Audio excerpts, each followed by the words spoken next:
ಜೈ ಶ್ರೀರಾಮ್. ಎಲ್ಲರಿಗೂ ನಮಸ್ಕಾರ.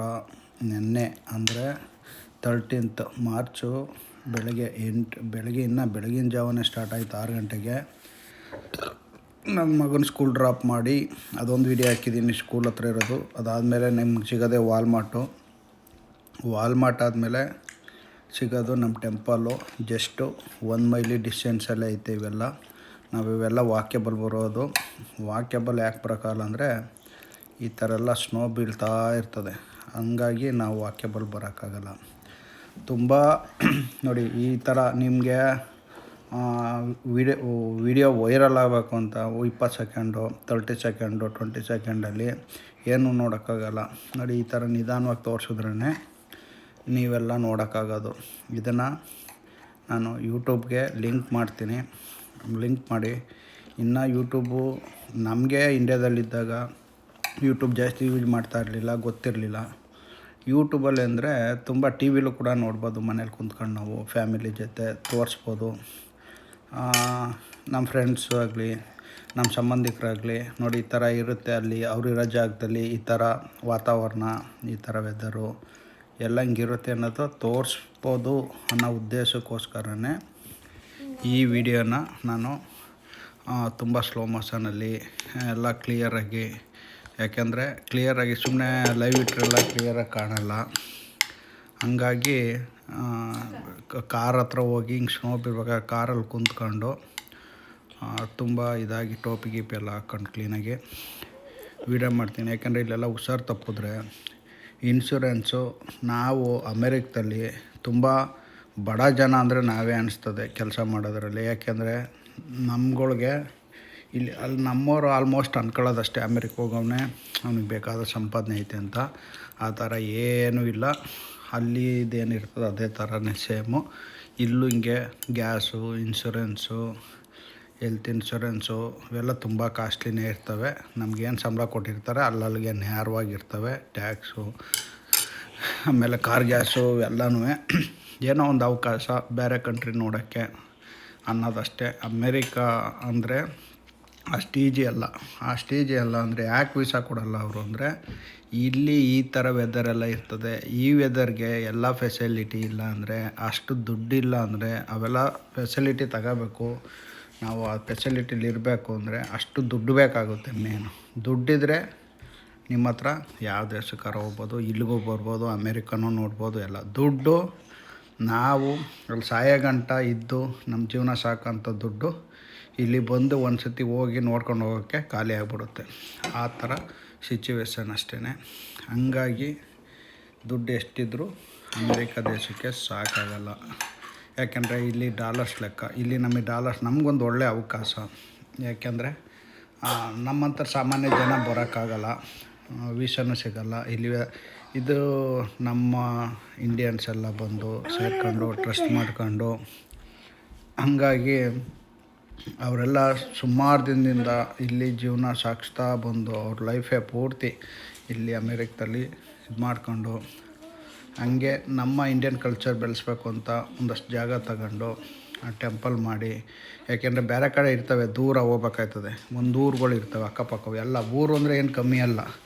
ಈಗ ನಾನು ಬೆಂಗಳೂರು ಅಂದರೆ ತುಮಕೂರಲ್ಲಿ ಒಂದು 4 ಫ್ಯಾಮಿಲಿ ಇರ್ತಾರೆ, ಮಂಡ್ಯದಲ್ಲಿ ಒಂದು 4 ಫ್ಯಾಮಿಲಿ, ರಾಮನಗರದಲ್ಲಿ ಒಂದು 4 ಫ್ಯಾಮಿಲಿ. ಇದು ದೊಡ್ಡ ಕಂಟ್ರಿ. ಅಮೇರಿಕ ದೇಶ ಅಂದರೆ ಫುಲ್ಲು ದೊಡ್ಡ ಕಂಟ್ರಿ. ಹಂಗಾಗಿ ಅಲ್ಲೊಂದು 4 ಜನ, ಕುಣಿಗಲ್ಲೊಂದು 4 ಜನ, ಹಂಗೆ ಮದ್ದೂರಲ್ಲೊಂದು 4 ಜನ ಫ್ಯಾಮಿಲಿ. 4 ಜನ ಅಂದರೆ ಹಂಗೆ ಬತ್ತ ಹಾಸನಲ್ಲೊಂದು 4 ಜನ, ಧರ್ಮಸ್ಥಳದಲ್ಲಿ ಒಂದು 10 ಜನ ಫ್ಯಾಮಿಲಿ. ಇದರಲ್ಲಿ ಈ ಥರ ಊರಲ್ಲಿ ಮಾಗಡಿಲಿ ಈ ಥರ ದೂರ ಇರ್ತಾರೆ. ಇವರೆಲ್ಲ ಒಂಥವು ಸೇರಬೇಕಲ್ಲ, ಎಲ್ಲೂ ಹೋಗೋಕ್ಕಾಗಲ್ಲ, ಎಲ್ಲೂ ಬರೋಕ್ಕಾಗಲ್ಲ. ಅಂದರೆ ಅವರು ಎಲ್ಲರೂ ಸೇರಿ ಒಂದು ಜಾಗ ತಗೊಂಡು ಇಲ್ಲಿ ಕಂಟ್ರಿಗೆ ಅಪ್ಲೈ ಮಾಡ್ತಾರೆ. ನಮ್ಮ ಕಲ್ಚರ್ದೊಂದು ನಾವು ಈ ಥರ ಸ್ಥಾಪನೆ ಮಾಡಬೇಕು ಅಂತ. ಹಂಗಾಗಿ ಅವರು ಪರ್ಮಿಷನ್ ತಗೊಂಡು ಅದಾದಮೇಲೆ ದೇವಸ್ಥಾನ ಮಾಡಿ ಅವರವರೇ ಮಾಡ್ಕೊಂಬಂದು ಕಷ್ಟಪಟ್ಟು ಲಾಸ್ಟ್ಗೆ ದೇವಸ್ಥಾನ ಅಂತ ಇದ್ಮೇಲೆ ಒಬ್ಬರು ಪ್ರೀಸ್ಟ್ ಇದ್ದರೆ ಚೆನ್ನಾಗಿರ್ತದೆ, ಅರ್ಚಕರು. ಅದು ಅರ್ಚಕರು ಇದ್ಮೇಲೆ ಒಬ್ಬರು ನೈವೇದ್ಯ ಮತ್ತು ಹಬ್ಬಗಳಿಗೆ ಅಡುಗೆ ಮಾಡೋಕ್ಕೆ ಎಲ್ಲ ಅವ್ರುಗಳೇ ಮಾಡ್ಕೊಂಬಂದವ್ರೆ ಟ್ರಸ್ಟ್ ಮಾಡ್ಕೊಂಡು. ಈಗೆಲ್ಲ ಕಮಿಟಿ ಮಾಡ್ಕೊಂಡವ್ರೆ, ಹಬ್ಬಗಳಲ್ಲೆಲ್ಲ ಮಾಡ್ಕೊಂಡು ಬಂದು ರೆಡಿ ಮಾಡಿ ಎಲ್ಲ ಮಾಡಿ ಆಮೇಲೆ ಹೋಗಿ ರೆಡಿಯಾಗಿ ಪೂಜೆ ಅದೆಲ್ಲ ತುಂಬ ಟೈಮ್ ಹಿಡಿತದೆ. ಹೋಗೋದು ಬರೋದು ಅಂದರೆ ಸುಮಾರು ದೂರ ಇರ್ತವೆ ಎಲ್ಲರಿಗೂ. ಎಲ್ಲರೂ 1 ಅವರ್ 2 ಅವರ್ ಈ ಥರ ಜರ್ನಿ ಇರ್ತದೆ ಮತ್ತೆ ಹೋಗ್ಬೇಕು ಬರಬೇಕು ಅಂದರೆ. ಹಂಗಾಗಿ ಕಷ್ಟ ಆಗ್ಬಿಡುತ್ತೆ. ಅದಕ್ಕೋಸ್ಕರ ನಮ್ಮಂಥವ್ರಿಗೊಂದು ಅವಕಾಶ ಸಿಕ್ಕಿ ಈ ಕಂಟ್ರಿಗೆ ಬರೋಕ್ಕೆ ಮಾಡೋಕ್ಕೆ, ಇದೆಲ್ಲ ಪ್ರಸಾದ ಮಾಡೋಕ್ಕಾಗಲಿ, ಹಬ್ಬದ ಅಡುಗೆಗಳು ಮಾಡೋಕ್ಕೆ ಅಂದರೆ ನಾನು ಒಬ್ಬನೇ ಏನು ಮಾಡಲ್ಲ, ಎಲ್ಲರೂ ಅವರುಗಳು ಸಹಕರಿಸ್ತಾರೆ. ಗೊತ್ತಿಲ್ಲದಿರೋದ ನನಗೆ ಅವರು ಹೇಳ್ಕೊಡ್ತಾರೆ, ಎಲ್ಲರೂ ಹೇಳ್ಕೊಡ್ತಾರೆ. ನಾನು ಅಡುಗೆಯಲ್ಲಿ ಸಖತ್ತು ಪ್ರವೀಣ ನಿಷ್ಠಿಮ ಅಂತಲ್ಲ, ನಾನು 1999ರಿಂದನೂ ಕೂಡ ಅಡುಗೆ ಮಾಡ್ಕೊಂಬಂದಿದ್ದೀನಿ. ನಾವು ಅಡುಗೆ ಸ್ಟಾರ್ಟ್ ಮಾಡಿದಾಗ ಯೂಟ್ಯೂಬು ಅವು ಇವು ಏನೂ ಇರಲಿಲ್ಲ. ಈಗೇನು ಸಾಕಷ್ಟವೇ, ಪ್ರತಿಯೊಬ್ಬರಿಗೂ ಏನು ಬೇಕಾದರೂ ಮಾಡೋ ಅಂಥ ಒಂದು ಫೆಸಿಲಿಟಿ ಐತಿ ಇವಾಗ. ಆವಾಗ ಇದರಲ್ಲಿ ಆ ಥರ ಇರಲಿಲ್ಲ. ಈಗ ನನಗೆ ಗೊತ್ತಿಲ್ಲ ಅಂದರೂ ಕೂಡ ನಾನು ಸುಮಾರು ಚಾನಲ್ನ ಫಾಲೋ ಆಗ್ತೀನಿ, ನೋಡ್ಕೊತೀನಿ, ಮಾಡ್ತೀನಿ. ದೇವ್ರು ಕೊಟ್ಟಿರೋ ಅವಕಾಶನ ಉಪಯೋಗಿಸ್ಕೊತೀನಿ. ಇಲ್ಲಿ ಜನಗಳು ಕೂಡ ಇಲ್ಲಿ ನಮ್ಮ ಕರ್ಸಿರೋರು, ಇದು ಮಾಡಿರೋರು, ನಮ್ಮ ನೋಡ್ಕೊಳ್ಳೋರು ಎಲ್ಲರದು ಒಂದೊಂದು ಫ್ಯಾಮಿಲಿ ಬಗ್ಗೆ ನಿಧಾನವಾಗಿ ಮಾಡಿ ಹೇಳಿ ಅವ್ರ ಪರ್ಮಿಷನ್ ತಗೋಬೇಕು. ಸುಮ್ಮನೆ ಯೂಟ್ಯೂಬ್ಗೆ ಅಪ್ಲೋಡ್ ಮಾಡೋದಲ್ಲ. ಅವ್ರ ಫೋಟೋ ಹಾಕ್ಬೇಕು ಅಂದರು, ಅವ್ರ ಬಗ್ಗೆ ಡೀಟೇಲ್ ಹೇಳಬೇಕು ಅಂದರು, ಅವ್ರ ಹತ್ರ ಒಂದು ಮಾತು ಕೇಳಬೇಕಾಗುತ್ತೆ. ನಾನು ಕೇಳ್ಬಿಟ್ಟು ಅಪ್ಲೋಡ್ ಮಾಡ್ತೀನಿ. ಅವ್ರು ಓಕೆ ಅಂದರೆ ಅಪ್ಲೋಡ್ ಮಾಡ್ತೀನಿ.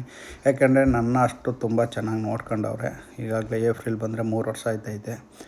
ಈ ಅವಕಾಶ ಎಲ್ಲ ಯಾಕೆ ಈ ಸ್ಟೋರಿ ಹೇಳಿ ಈ ವಿಡಿಯೋ ಹಾಕಿದ್ದೀನಿ ಅಂದರೆ, ಈ ಥರ ಇಂಟ್ರೋ ಅಂದರೆ ಸ್ನೋ ಬೀಳ್ಬೇಕಾದ್ರೆ ಈ ಥರ ಇರ್ತದೆ.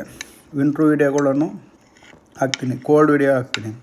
ಇನ್ನು ಆಲ್ಮೋಸ್ಟು ಇಲ್ಲಿ ಏನೇನು ಪ್ಲೇಸ್ ಅವೆ, ಏನೇನು ಹಾಕ್ಬೋದು ಅವೆಲ್ಲನೂ ಕೂಡ ಮಾಡಿ ನಿಮ್ಗಳಿಗೆ ತೋರ್ಸೋಂಥ ಕೆಲಸ ನಾನು ಮಾಡ್ತೀನಿ. ನನಗೊಂದು ಒಳ್ಳೆಯ ಅವಕಾಶ ಐತೆ ನಿಮ್ಗಳಿಗೆ ಈ ದೇಶನ, ಅಮೇರಿಕಾ ದೇಶನ ತೋರ್ಸೋಂಥದ್ದು. ಯಾಕೆಂದರೆ ನನಗೇ ಗೊತ್ತಿರಲಿಲ್ಲ ಈ ಥರ ಇರುತ್ತೆ. ನನಗೇ ಆಶ್ಚರ್ಯ. ಈಗ ನನ್ನ ಮನಸ್ಸಿನೆಲ್ಲ ಇರೋದನ್ನ ಒಬ್ಬೊಬ್ರಿಗೂ ಒಂದೊಂದು ದಿನ ಹೇಳ್ಕೋಬೇಕು ಅಂದರೆ ತುಂಬ ಟೈಮ್ ಹಿಡ್ದೋಯ್ತದೆ. ಕೇಳೋಕ್ಕೂ ಯಾರಿಗೂ ಪೇಷನ್ಸ್ ಇರೋಲ್ಲ. ಯಾರಿಗೆ ಇಂಟ್ರೆಸ್ಟ್ ಇರ್ತದೆ, ಯಾರಿಗೆ ಆಸಕ್ತಿ ಇರ್ತದೆ, ಆವಾಗ ನನ್ನ ಚಾನಲ್ ಓಪನ್ ಮಾಡಿದ್ರೆ ನೀವು ಮನೇಲಿ ಪೂರ್ತಿ ಒಬ್ಬರು ಇಬ್ಬರಲ್ಲ, ಪೂರ್ತಿ ಫ್ಯಾಮಿಲಿನೇ ನೀವು ಈಗೆಲ್ಲ ಫೆಸಿಲಿಟಿ ಇಂಡಿಯಾದಲ್ಲೂ ಐತೆ. ಈಗೆಲ್ಲ ಟಿವಿಗೆ ಮೊಬೈಲಿಂದ ಟಿವಿ ಕಲೆಕ್ಟ್ ಮಾಡ್ಕೊಂಡು ಪೂರ್ತಿ ನೋಡ್ಬೋದು. ನಮ್ಮ ಹುಡ್ಗನೋ ಒಬ್ಬ ಹೋಗವನೆ, ಹಿಂಗವನೆ ಇಲ್ಲವನೇ ವೀಡಿಯೋ ಮಾಡಿ ಹಾಕ್ತವನೆ ಅನ್ನೋದು ಒಂದು ಇಲ್ಲಿದ್ದು ದೇಶದ ಹೌದಾ, ನಾವು ಅಮೇರಿಕಾ ನೋಡಿದ್ದೀವಿ, ನಮ್ಮ ಹುಡ್ಗನೋ ಭಾವನೆ ಅನ್ನೋ ಫೀಲ್ ನಿಮಗೂ ಬಂದ್ಬಿಡುತ್ತೆ. ಆವಾಗ ನಿಮಗೂ ಏನು ಅಮೇರಿಕಾ ಏನು ಸ್ಪೆಷಲ್ಲು ಅನಿಸಲ್ಲ, ಅಮೇರಿಕನು ಇದಲ್ಲ ಅನಿಸಲ್ಲ. ಪ್ರತಿಯೊಂದು ತೋರಿಸೋದ್ರಿಂದ ನಿಮ್ಗೆ ಈ ಫೀಲ್ ಬಂದ್ಬಿಡುತ್ತೆ. ನನಗೆ ತುಂಬ ಆಯಿತು. ಯಾರು ಒಬ್ರು ಅಮೇರಿಕ ಹೋಗ್ರಂದರೆ ಅಯ್ಯೋ ಅಮೇರಿಕಾನು ಇಲ್ಲಿರೋದು ಹೆಂಗೆ ಏನೈತಿ ಅನ್ನೋದು ನಾನು ಹೇಳ್ತೀನಿ ನಿಮಗೆ. ಪ್ರತಿಯೊಂದು ಅಪ್ಲೋಡ್ ಮಾಡ್ತೀನಿ. ಎಲ್ಲರೂ ಸಬ್ಸ್ಕ್ರೈಬ್ ಮಾಡಿ, ಸಪೋರ್ಟ್ ಮಾಡಿ, ಲೈಕ್ ಮಾಡಿ. ನೀವುಗಳು ಸಪೋರ್ಟ್ ಮಾಡಲಿಲ್ಲ ಅಂದರೆ ನಾನು ಏನೇ ವೀಡಿಯೋ ಮಾಡಿದ್ರು ವ್ಯರ್ಥ. 5 ನಿಮಿಷ 10 ನಿಮಿಷ ಮಾತಾಡೋದು ಅಂದರೆ ಕಾರಲ್ಲಿ ಹೋಯ್ತಾನೋ ಅಷ್ಟೇ. ನನಗೆ ಮಾತೇ ಕಮ್ಮಿ. ಆಲ್ಮೋಸ್ಟ್ ನಾನು ಮಾತಾಡೋನಲ್ಲ. ಇವೆಲ್ಲ ಮನಸ್ಸಿನಲ್ಲಿರೋದು ಈಚೆಗೆ ಬರ್ತಾ ಇರ್ತವೆ. ಒಂದೊಂದು ಸತಿಗೆ ಒಂದೊಂದು ಸ್ಟೋರಿ ನೆನೆಸ್ಕೊಂಡು, ನನ್ನ ಲೈಫಲ್ಲಿ ಬಂದಿದ್ದ ಸ್ಟೋರಿ ಎಲ್ಲನೂ ನೆನೆಸ್ಕೊಂಡು ಒಂದೊಂದು ಸ್ಟೋರಿ, ನನ್ನ ಲೈಫ್ ಸ್ಟೋರಿ, ಯಾವ ಲೈಫ್ ಸ್ಟೋರಿ ಅಲ್ಲ, ನನ್ನ ಲೈಫ್ ಸ್ಟೋರಿನ ಹೇಳ್ಕೊತಾ ಒಂದು 10 ನಿಮಿಷ ವೀಡಿಯೋನ ಅಪ್ಲೋಡ್ ಮಾಡ್ತಾಯಿರ್ತೀನಿ. ನೀವೆಲ್ಲ ಸಪೋರ್ಟ್ ಮಾಡಿದ್ರೆ ಮಾತ್ರ, ಮೇನು ಫ್ಯಾಮಿಲಿರು, ನೀವು ಫ್ರೆಂಡ್ಸು, ನಮ್ಮ ಜನ, ಭಾರತೀಯ ಜನರು ಎಲ್ಲರೂ ಸೇರಿ ಸಪೋರ್ಟ್ ಮಾಡಿದ್ರೆ ಮಾತ್ರ ಇದು ಸಾಧ್ಯ ಹೇಳ್ಕೊಂಡು ಇದು ನಾವು ಹತ್ರದಲ್ಲಿರೋ ಸಾಮ್ಸ್ ಕ್ಲಬ್ ಹತ್ರ ಇರೋದು. ಇಲ್ಲೇ ನಾನು ಗ್ಯಾಸ್ ಹಾಕ್ಸೋದು, ಪ್ರತಿಯೊಂದು ಇನ್ಫಾರ್ಮೇಷನ್ನು ನಾನು ಬಿಡ್ದಲೇ ಕೊಡ್ತೀನಿ. ಜೈ ಶ್ರೀರಾಮ್. ಇದು try city Hindu temple, USA. ನಮ್ಮ ಭಾರತೀಯರು ಮಾಡಿರೋಂಥ ಒಂದು ಇದು ಸಾಧನೆ. ಇದು ನಮ್ಮಂಥವ್ರಿಗೊಂದು ಅವಕಾಶ ಸಿಕ್ಕಿರೋದು ದೊಡ್ಡ ಸಾಧನೆ. ಅಂತಿಂಥ ಸಾಧನೆ ಎಲ್ಲ ನಮ್ಮಂಥ ಬಡ ಜನಕ್ಕೆ ಸಿಗೋದಂತ ಅಂತಿಂಥದ್ದೆಲ್ಲ ಸಖತ್ತು ಸಾಧನೆ ಇದು. ಜೈ ಶ್ರೀರಾಮ್, ಜೈ ಶ್ರೀರಾಮ್, ಜೈ ಶ್ರೀರಾಮ್ ಅಂತ ಎಷ್ಟು ಸತಿ ಹೇಳಿದ್ರು ಸಾಲಲ್ಲ, ಮುಗಿಯಲ್ಲ. ಜೈ ಶ್ರೀರಾಮ್.